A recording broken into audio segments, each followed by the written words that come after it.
할렐루야. 네, 주의 놀라우신 은혜와 또 크신 평강이 이 아침 우리 모든 성도님들과 함께 하시기를 예수님 이름으로 축원합니다.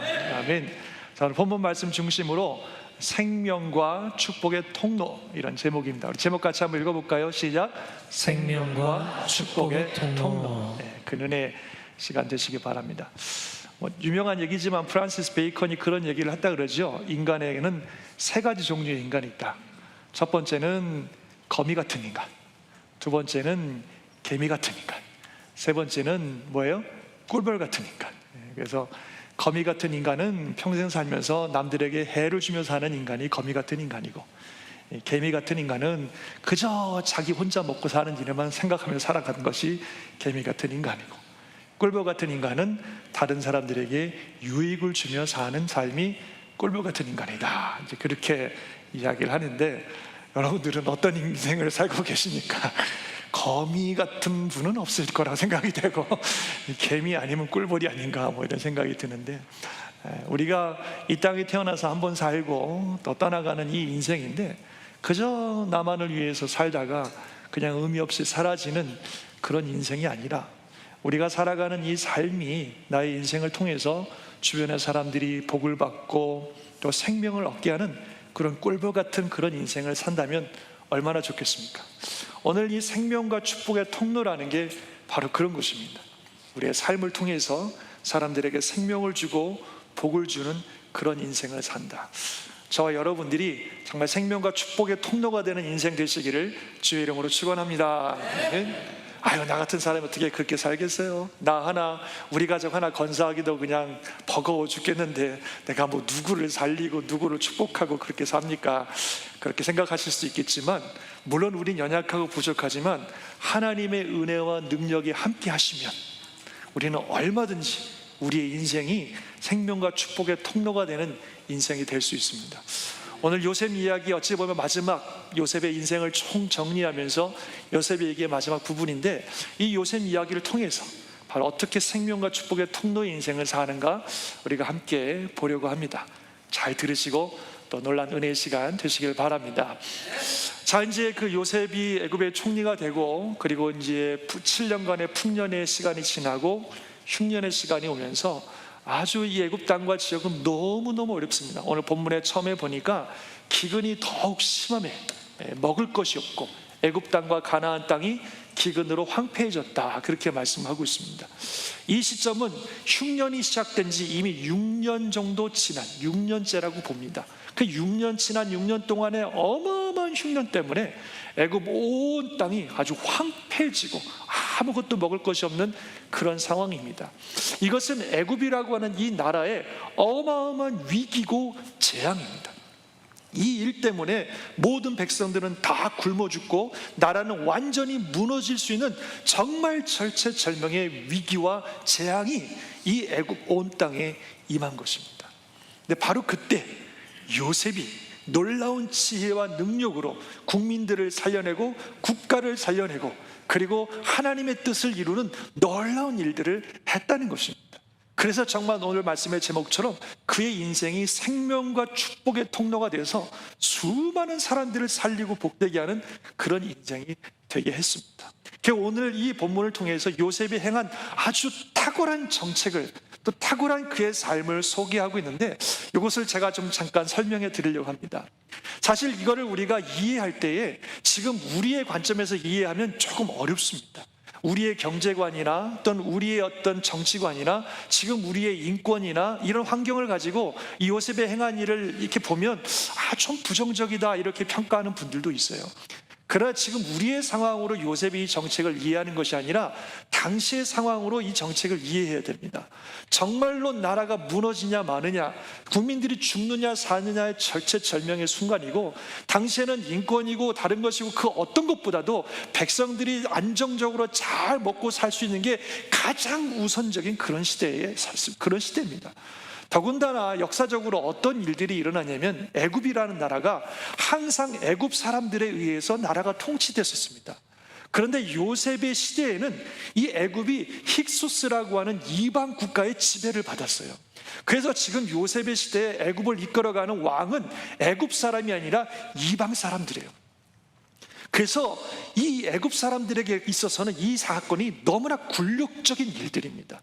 정말 당대 최강으로 자부심을 가지고 있던 이 나라가 그 강력한 군대의 어떤 힘을 가지고 이 나라를 점령한 힉소스의 세력을 막지 못하고 그들에 의해서 식민 통치를 받고 있었습니다. 그래서 사실 요셉이 총리가 되는 것도 가능한 거예요. 이방 사람 요셉이 하루아침에 애굽의 총리가 되는 것은 이미 왕이 이방 사람이기 때문에 그것도 가능했던 것입니다. 그런 상황에 어마어마한 가뭄이 닥쳤기 때문에 지금 이 나라가 완전히 무너지냐 마느냐 굉장한 위기예요. 국민들은 이 일 때문에 불평을 가지고 막 구테타를 일으키고 반란을 일으킬 수도 있는 것이고, 왜냐하면 죽고 사는 문제니까 너 죽고 나 죽지 아니겠어요. 그 너무나 국가적으로 위기의 순간, 국가가 무너지느냐 마느냐, 그래서 백성들이 죽느냐 사느냐, 정말로 어마어마한 위기의 순간을 만나고 있다는 것입니다. 그때 요셉이 애굽의 총리로서 이 나라를 이끌어가는 역할을 하고 있는 것이기 때문에 그가 행한 정책을 이런 관점에서 우리가 이해해 봐야 된다고 하는 것입니다. 그 요셉이 이제는 7년의 풍년 동안 백성들이 거둔 소득의 5분의 1을 세금으로 거두고 그것을 잘 보관했다가 7년의 흉년 동안 백성들을 먹이기 시작했습니다. 그런데 참 놀라운 것은 이 풍년의 기간 동안의 소득의 5분의 1만 세금으로 거뒀는데도 이 5분의 1을 가지고 7년의 흉년 기간을 버틸 수 있었다고 하는 것이니까 이 7년의 풍년 동안 얼마나 소득이 엄청났는지를 우리가 생각해 볼 수 있습니다. 정말 상상할 수 없는 어마어마한 소득을 얻었습니다. 그래서 백성들에게 5분의 1의 세금을 내라고 하는 게 전혀 그들에게는 부담이 되지 않았어요. 5분의 4만 가지고도 뭐 흥청망청 막 풍요롭게 살 수 있었다는 거죠. 근데 7년 동안 이들이 그냥 그 어마어마한 소득을 가지고 흥청망청 살다 보니까 7년 풍년이 지나고 흉년이 될 때 먹을 게 없는 거예요. 아니 얼마나 흥청망청 살았으면 아무것도 저장해 놓지 않았다가 흉년 딱 오니까 아무것도 먹을 게 없는 거예요. 참 답답한 사람들이죠. 근데 이 요셉의 놀라운 지혜로 7년 풍년 동안 그들의 5분의 1을 잘 보관해서 간직하고 있다가 흉년의 기간에 백성들을 먹여 살린 거예요. 참 하나님이 주신 놀라운 지혜죠. 이것은 7년이 풍년이 지나면 7년 후에는 흉년이 온다고 하는 하나님의 말씀을 절대 믿고 준비했던 요셉의 믿음과 지혜로 인해 가능한 것인 줄 믿습니다. 그래서 어쨌든 이 흉년의 때가 돼서 백성들에게 이제 풍년의 때 모았던 곡식을 나눠주기 시작하는데요. 참 중요한 것은 요셉이 곡식을 나눠줄 때 공짜로 주지 않았다는 거예요. 무상으로 나눠주지 않았어요. 돈 주고 팔았어요. 너희들 돈 내서 이거 사 먹으라고. 만약에 이게 너무 지혜로운 행동입니다. 만약에 요셉이 곡식을 무상으로 나눠주면 7년 동안 흥청망청 살았던 이 사람들은 무상으로 받은 곡식을 또 막 써버릴 거예요, 그냥. 그리고 또 와서 또 달라 그럴 거고. 그런 식으로 했다가는 저장한 곡식을 7년이 아니라 1년도 못해서 다 소비되고 말 것입니다. 그렇다고 처음에는 무상으로 주다가 나중에는 안 돼, 못 줘 이러면 어떻게 되겠어요? 난리가 나겠죠. 반란이 일어나고 폭동이 일어나고 난리가 날 거예요. 그래서 요셉은 돈을 주고 백성들이 사 먹게 했습니다. 코로나 지난 후에 요즘 경제가 너무 어렵잖아요. 물론 다른 생각들, 다른 관점들도 있겠지만 너무 무상으로 많이 나눠줘 버리니까 이게 그 뒤에 얼마나 경제적으로 어려움을 당합니까? 그렇지 않나요? 수천 년 전에 살았던 요셉은 이미 경제적인 엄청난 관점 같은 통찰력을 가지고 이거 절대로 무상으로 나눠주면 안 된다. 그 백성들이 돈 주고 사도록 했어요. 그래서 그들이 돈 주고 곡식을 사서 먹으니까 잘 절약해서 먹는 거죠. 그러면서 곡식을 조금씩 조절해서 7년을 버티고 있는 겁니다. 6년째가 되니까 돈이 다 떨어졌어요. 그 백성들이 와서 이제 말하는 거예요. 총리시여, 돈 다 떨어졌습니다. 이제는 우리가 살 돈이 없습니다. 어떻게 하면 좋겠어요? 먹을 거 주세요. 막 또 그러는 거죠. 그랬더니 요셉이 이번에는 너희들이 가지고 있는 가축을 팔아라. 가축을 팔고 곡식을 사라. 여전히 무상으로 줄 수는 없다. 대신 가축을 팔아라. 그렇게 말하는 것입니다. 이것 또한 놀라운 지혜예요. 요셉은 분명히 알고 있었습니다. 흉년이 7년 만에 끝날 것이라는 것을. 지금 6년째이기 때문에 한 해만 더 지나면 흉년이 끝나요. 그러면 다시 농사를 해야 되는데, 만약 이 사람들이 지금 돈이 없다고 곡식을 얻지 못하면 무슨 짓을 저지르겠어요? 가축 다 잡아먹을 겁니다. 돈 없어서 곡식은 살 수 없고, 그러면 가축 다 잡아먹는 거죠. 그러면 1년 후에 다시 농사를 지을 때 농사를 지을 수가 없습니다. 그래서 요셉이 지혜롭게 너희들이 가지고 있는 가축을 내라. 그러면 곡식을 주겠다. 그래서 그들의 가축을 다 거두어서 국가가 소유하고 보유하고 있는 거예요. 그 나중에 1년 후에 농사가 시작될 때 그 가축을 내주어서 그들이 농사 지을 수 있도록 해주는 거죠. 참 탁월한 지혜가 아닐 수 없어요. 그 가축을 다 내주고 그들이 곡식을 얻었습니다. 마지막 7년째가 왔어요. 가장 어려운 순간, 이제 가축도 다 떨어졌어요. 그러니까 백성들이 이제 자발적으로 와서 이제 아무것도 내줄 게 없으니까 우리 몸과 우리 토지를 다 사세요. 어차피 굶어 죽고 아무것도 할 것 없는데 토지를 가지고 있으면 무슨 의미가 있겠어요? 어차피 황폐해졌는데 다 사세요. 그러자 요셉이 그들의 토지를 다 사서 국가의 소유로 만들고, 그리고 백성들에게 곡식을 나눠 줬습니다. 한편으로 보면은 백성들의 토지를 다 몰수한 것처럼 우리가 볼 수도 있겠지만, 아까 말씀드린 것처럼 지금은 초비상 상태고, 가장 중요한 것은 백성을 안정적으로 먹이고 국가를 안정시키는 게 가장 중요합니다. 백성들의 토지를 국가의 소유로 하면서 국가의 왕권이 강화되고, 아까 말씀드린 것처럼 이 정부는 이방 민족에 의한 정부이기 때문에 너무나 불안했기 때문에 이 일을 통해서 왕권이 강화되고, 그리고 백성들의 토지가 국가의 소유가 됐기 때문에 요셉이 어떤 일을 했냐면 백성들을 성읍들로 옮겼다, 이렇게 말씀하고 있어요. 그게 뭐냐면 당시에 곡식을 저장해 놓은 성읍 주위로 백성들을 이주시켰다는 거예요. 자기 소유를 가지고 있으면 절대로 이주 안 해요.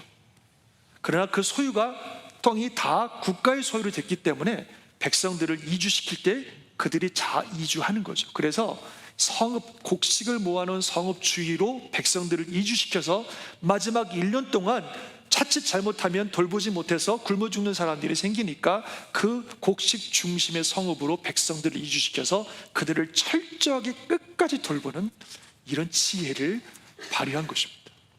그리고 그들에게 종자를 나누어주고 말하기를 이제 땅에 곡식을 뿌려, 그래서 농사를 지으면 나중에 수확의 몇 분의 1, 5분의 1을 세금으로 내라 그랬습니다.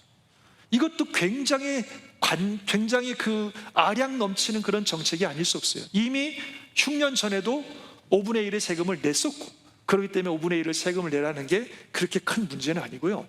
사실 당시에 어떤 토지를 소유하고 있으면 그 소유주는 그 토지에서 나온 수확의 절반 이상을 가져가는 게 관리였어요. 그런데 요셉은 그렇게 하지 아니하고 당신들의 소유가 국가의 소유지만 5분의 1만 세금으로 내고 5분의 4는 당신들이 다 가지고 자녀들도 먹이고 종자도 삼고 그렇게 살라고 얘기해 준 거예요. 백성들에게는 너무나 고마운 조치가 아닐 수가 없어요. 정말 그 어마어마한 위기의 순간에 그들의 삶을 안정시키고 국가를 안정시키고 이 위기를 잘 극복해서 정말 이 위기 가운데서 아무도 해를 받지 아니하고 잘 통과할 수 있도록 하는 놀라운 지혜와 통찰력이 보이는 그런 정책이었다고 하는 것입니다. 그 백성들은 요셉의 이런 걸 보면서 너무 고마워서 자기들이 와갖고 당신께서 우리를 살리셨습니다, 우리가 주께 은혜를 입었으니 우리가 그냥 바로의 종이 되겠습니다, 이렇게 말할 정도로 너무너무 감사하고 너무너무 고마워하는 것이죠. 이런 탁월한 지혜, 정말 경제적인 안목과 정치적인 안목을 가지고 위기에 있는 나라를 구원하고 굶어 죽을 수밖에 없는 수많은 사람들의 생명을 살리는 이 놀라운 일을 요셉이 행했다고 하는 것입니다. 이게 어떻게 가능해요? 하나님이 주신 탁월한 지혜요 능력인 줄 믿습니다. 보디발의 집에서 종살이 하면서 또 누명을 쓰고 감옥에 갔지만 그곳에서 정치의 범들과 함께 지내면서 경제적인 안목을 배우고 정치적인 안목을 배우고 이 나라를 어떻게 이끌어가야 되는지에 대한 모든 통찰력들을 훈련시키고 준비시켰다가 가장 위기의 순간에 하나님께서 요셉을 사용하셔서 그들을 구원한 놀라운 역사가 바로 이 이야기입니다. 그 요셉의 인생이 정말 많은 사람들을 살리는 생명과 축복의 통로가 되었습니다. 하나님께서 아브라함을 부르실 때 내가 너를 복되게 할 것이고 네가 복이 되어서 너를 통해서 주변의 모든 사람들이 복을 받게 하시겠다고 하더니 그 일이 요셉의 때에 이루어진 거예요. 요셉이 정말 복이 되어서 그 때문에 어마어마하게 많은 사람들이 생명을 얻고 복을 받는 놀라운 역사가 일어난 줄 믿습니다. 이것이 요셉이 살았던 위대한 인생이에요. 그런데 저와 여러분이 바로 그렇게 살 수 있다는 겁니다. 우리도 우리의 삶 가운데에 생명과 축복의 통로가 되어서 많은 사람들을 살리고 복되게 하는 그런 삶을 살 수 있습니다. 아멘 하시기 바랍니다. 뭐 요셉처럼 국가를 구하고 나라를 구하고 민족을 구하고 그 정도까지는 못한다 할지라도 최소한 나 때문에 내 가정이 살고, 나 때문에 우리 교회에서 내가 섬기는 영혼들이 살고, 나 때문에 우리 교회가 복을 받고, 나 때문에 내가 일하는 일터가 복을 받고 생명을 얻는 그런 생명과 축복의 통로가 될 수 있다는 거예요. 어떻게 그것이 가능하냐? 하나님이 저와 여러분들을 들어 사용하시면 가능합니다. 아멘이십니까? 우리는 부족하죠. 연약하죠. 능력 없죠. 아까 말씀드린 것처럼 내 인생 하나 건사하기도 참 힘든 인생인데 내가 무슨 수로 나 때문에 다른 사람을 살리고 뭐 더 복을 주고 그런 일들을 어떻게 감당하겠습니까? 그렇게 생각하실지 모르지만 하나님이 들어 쓰시면 가능해요. 하나님이 들어 쓰시면 우리가 그런 인생 살 수 있습니다. 아멘 하시기 바랍니다. 따지고 보면 요셉도 원래 그런 사람 아니었어요. 그냥 한 집안의 11번째 아들로 아빠 사랑 받으면서 철없이 살아가던 그런 아이였을 뿐입니다. 그러나 하나님께서 그를 들어 사용하시니까 그를 통해서 이 어마어마한 일들이 일어났다는 거예요. 하나님께서 저와 여러분들을 들어 쓰시면 얼마든지 이런 일들이 일어날 수 있습니다. 우리를 통해 영혼들이 살아나고, 우리를 통해 수많은 사람들이 복을 받고, 우리를 통해 가정이 회복되고 교회가 회복되고 지역과 나라가 변화되는 놀라운 역사가 일어나는 줄 믿습니다. 있을 수 있어요. 하나님이 들어 사용하시면 되는 겁니다. 그래서 우리가 요셉의 인생 전반부를 보면서 정리하면서 하나님이 어떻게 요셉을 사용하시는지, 요셉이 왜 그런 하나님의 사용을 받을 수 있었는지를 간단하게 마지막으로 정리하려고 합니다. 지금까지 우리 나눴던 얘기인데 세 가지만 정리하려고 합니다. 첫 번째로 하나님께서 요셉을 그렇게 사용하신 이유는 거룩 때문에 그렇습니다. 거룩. 그리스도인들은 거룩해야 됩니다. 아멘이십니까? 거룩해야 하나님이 사용하셔요. 요셉이 그랬지 않습니까? 거룩했어요. 그 어마어마한 유혹 앞에서도 그는 목숨을 걸고 거룩을 지켰습니다. 그 결과 누명을 쓰고 감옥에 갇혔지만 그 감옥에서 왕의 신하들을 만나게 되고 그 감옥에서 훈련받다가 그래서 총리로 천거가 되고 총리가 되지 않았습니까? 그가 거룩을 지켰기 때문에 하나님께서 그의 인생을 인도하셨고 이렇게 놀랍게 사용하셨다는 거예요. 거룩을 지키지 않았으면 이런 일은 일어날 수가 없었습니다. 거룩해야 됩니다. 그래야 하나님이 들어 쓰시는 겁니다. 디모데후서 2장 말씀 한번 같이 읽어봅시다. 시작. 큰 집에는 금그릇과 은그릇뿐 아니라 나무그릇과 질그릇도 있어 귀하게 쓰는 것도 있고 천하게 쓰는 것도 있나니. 그다음에요 같이. 그러므로 누구든지 이런 것에서 자기를 깨끗하게 하면 귀히 쓰는 그릇이 되어 거룩하고 주인의 쓰심에 합당하며 모든 선한 일을 준비함이 되리라. 아멘. 참 너무나 중요한 말씀이에요. 우리가 금그릇일 수도 있고 은그릇일 수도 있겠지만 그냥 질그릇이고 나무그릇일 수 있습니다. 여러분들이 뭐 금그릇이 됐던 은그릇이 됐던 질그릇이든 나무그릇이든 그게 중요한 게 아닙니다. 중요한 거는 깨끗한 그릇이 되어야 돼요. 깨끗한 그릇이 되면 귀히 쓰이는 그릇이 되는 것입니다. 내가 큰 그릇도 안 되고 은그릇도 안 되고 그렇게 대단한 사람 아니지만 깨끗한 그릇이 되면 주인의 쓰심에 합당하여 모든 선한 일을 준비함이 됩니다.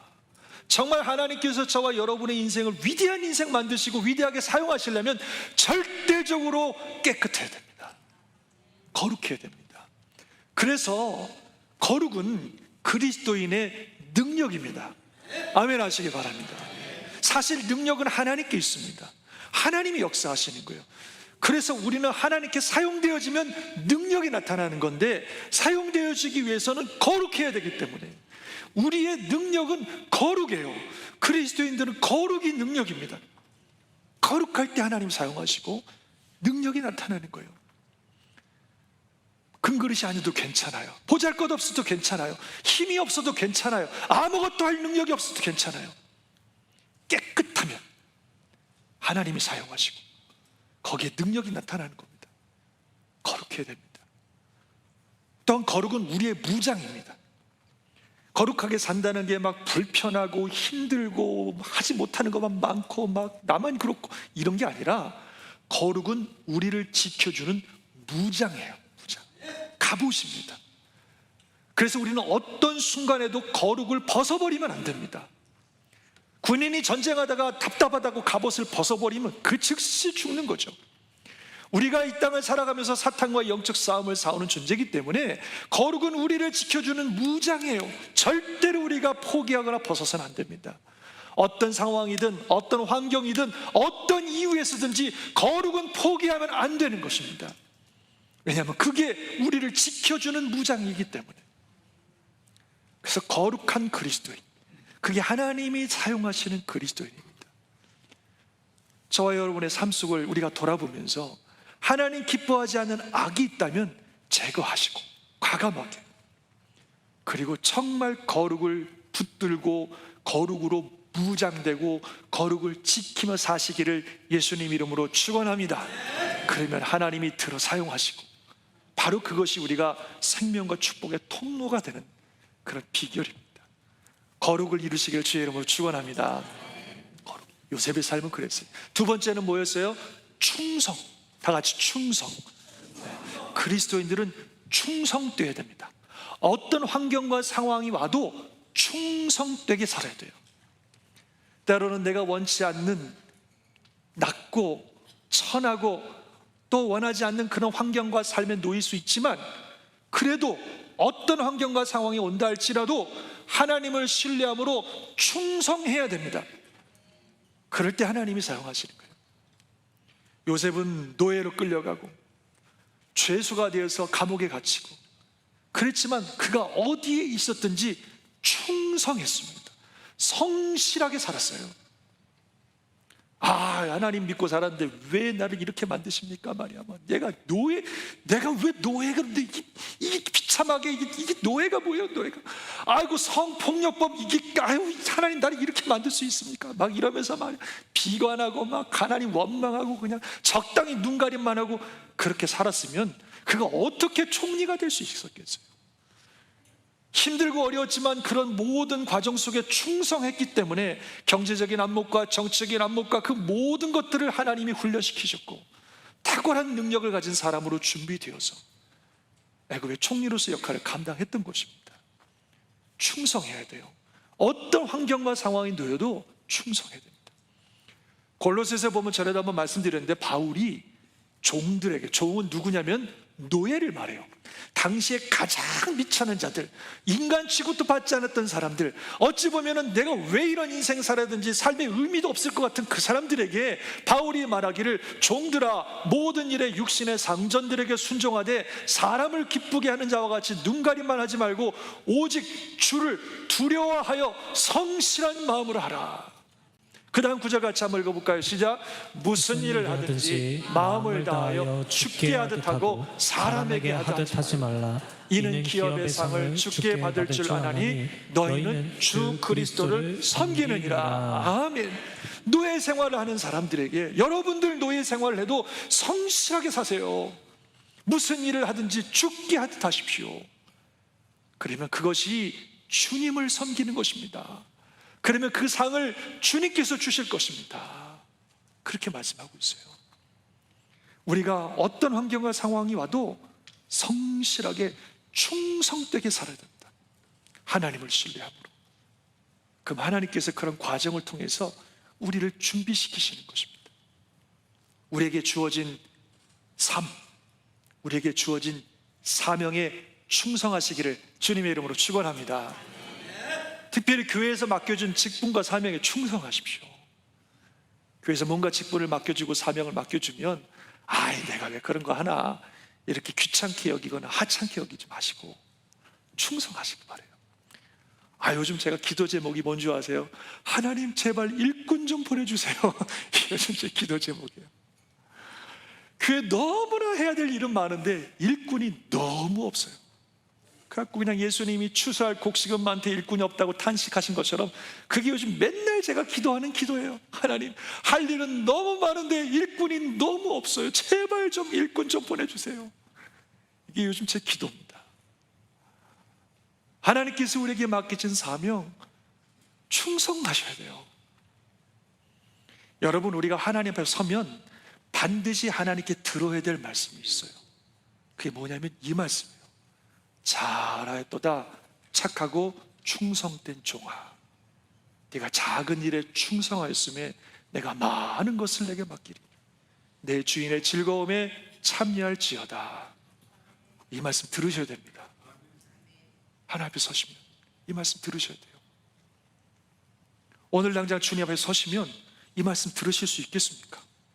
잘했다 착하고 충성된 종아, 내게 맡겨진 작은 것에 네가 충성하였으니 많은 것을 내게 주리.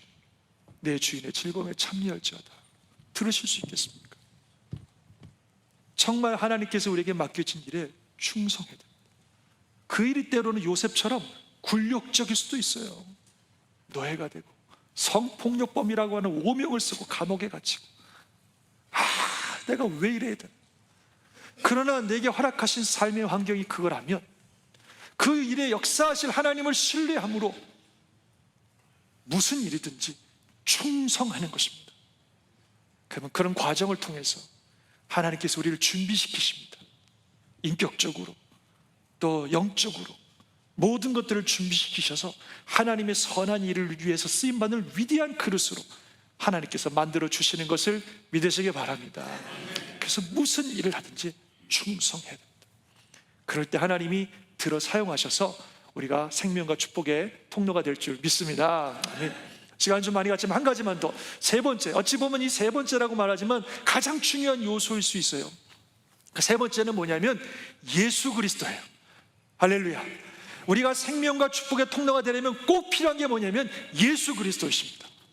사실 가장 궁극적으로 생명과 축복의 통로가 되신 분은 예수 그리스도이십니다.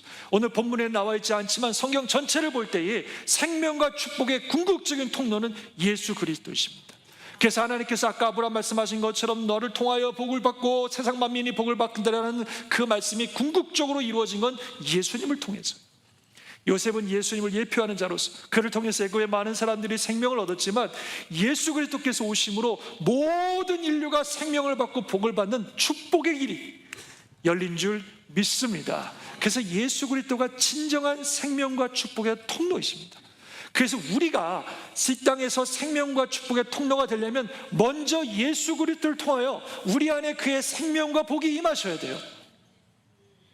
그래서 우리 안에 임하신 생명과 복이 우리를 통해 흘러갈 때에 생명과 축복의 통로가 되는 것입니다. 그래서 예수님을 믿고 예수님의 생명을 받고 예수님과 동행하면서 이 땅에서 빛과 소금의 역할을 감당하고 예수 그리스도의 복음을 전할 때에 예수를 통해 오신 생명과 축복이 우리를 통해서 주변 사람들에게 흘러나가 그들이 살고 복을 받는 역사가 임할 줄 믿습니다. 그래서 사실 순서로 말하면 제일 먼저가 예수 그리스도예요.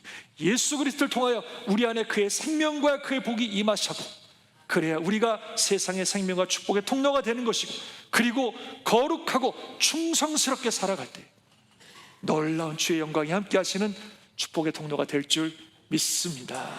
그런 은혜가 함께 하시길 주의 이름으로 축원합니다. 말씀을 마치죠. 여러분, 우리가 인정하든 인정하지 않든 하나님께서는 저와 여러분이 세상의 생명과 축복의 통로가 되라고 부르셨습니다.